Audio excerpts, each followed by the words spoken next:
अनिल उपाध्याय जी, नोएडा से। राधे राधे महाराज जी। महाराज जी, क्या दुख जरूरी है जीवन में आत्मिक विकास और भगवत प्राप्ति के लिए? जी,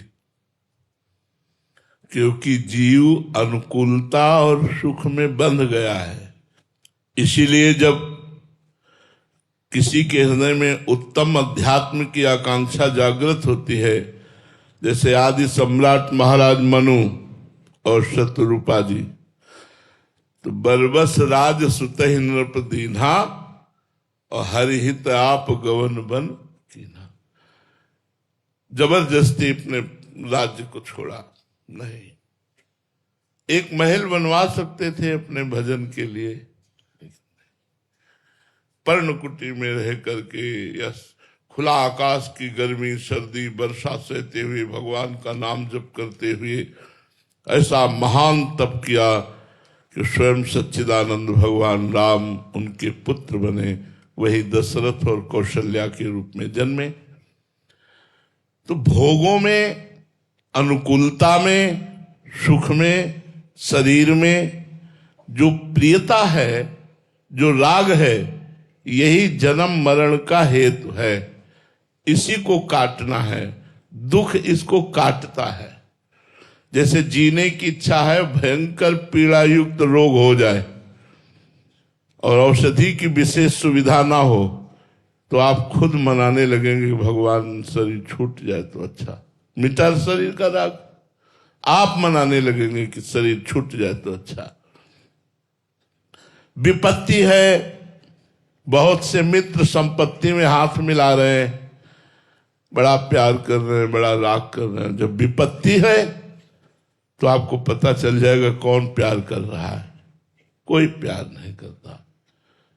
दुख और विपत्ति वो चीज है जो असलियत दिखाई देती है संसार में।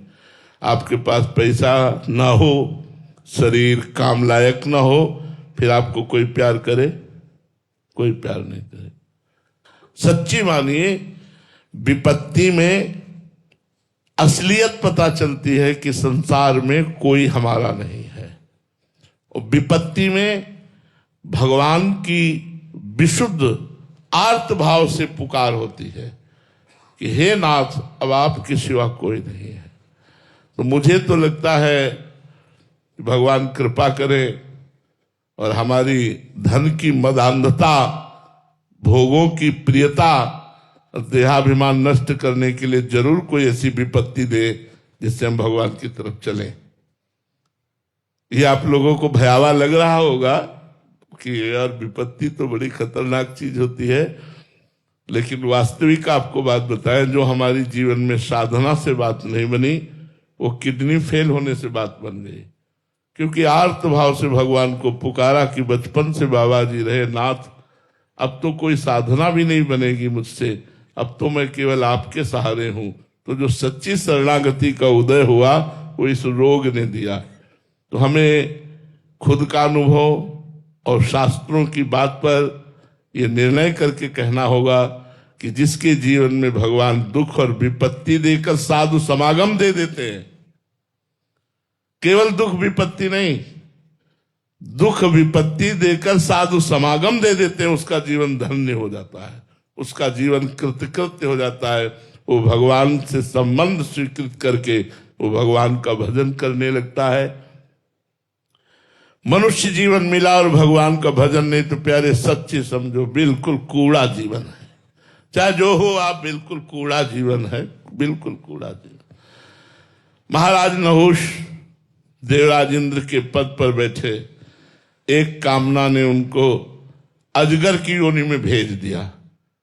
और हम तो मनुष्य बनकर सोच रहे हैं कि जब वो देवराज इंद्र बन करके भी अजगर की योनि को प्राप्त हो सकते हैं, भरत जी जैसे चक्रवर्ती सम्राट महाराज भगवान ऋषभ देव जी के पुत्र होकर चूक हो सकती तो हिरण बन सकते हैं, तो हम लोगों को नाली का कीड़ा बनने में कितनी देर लगेगी। इसलिए मनुष्य जन्म ये मिला है भजन करने के लिए, ना कि केवल भोगों को भोगते हुए जीवन व्यर्थ नष्ट कर दो। तो ये बात तब समझ में आएगी जब आपको दुख पर दुख मिलेंगे ना, कोई साथी नहीं होगा ना, तब आपको याद आएगी कि कोई एक साथी है मेरा, जिसे भगवान कहते हैं। हे भगवान, अब तो आप ही सहारे हो, अब तो आप ही मेरा निर्वाह कर सकते हो। बस वहीं से जीवन की धारा बदल जाती है। तो हम उस दुख को, उस विपत्ति को नमस्कार करते हैं जो भगवान की तरफ मोड़ दे। उस सुख और संपत्ति को धिक्कार करते हैं जो भगवान से दूर कर दे।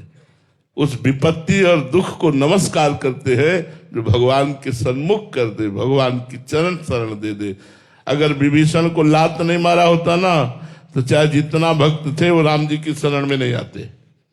राम राम भले जपते, लेकिन रामादल में नहीं आते। जब लात मारी रावण ने, पूरी विपरीतता निकल जा लंका से, जब निकाल दिया पद से, भाईपने से, सब तरह से दूर, तब भगवान की शरण में आ गए। विपत्ति अत्यंत अनिवार्य है।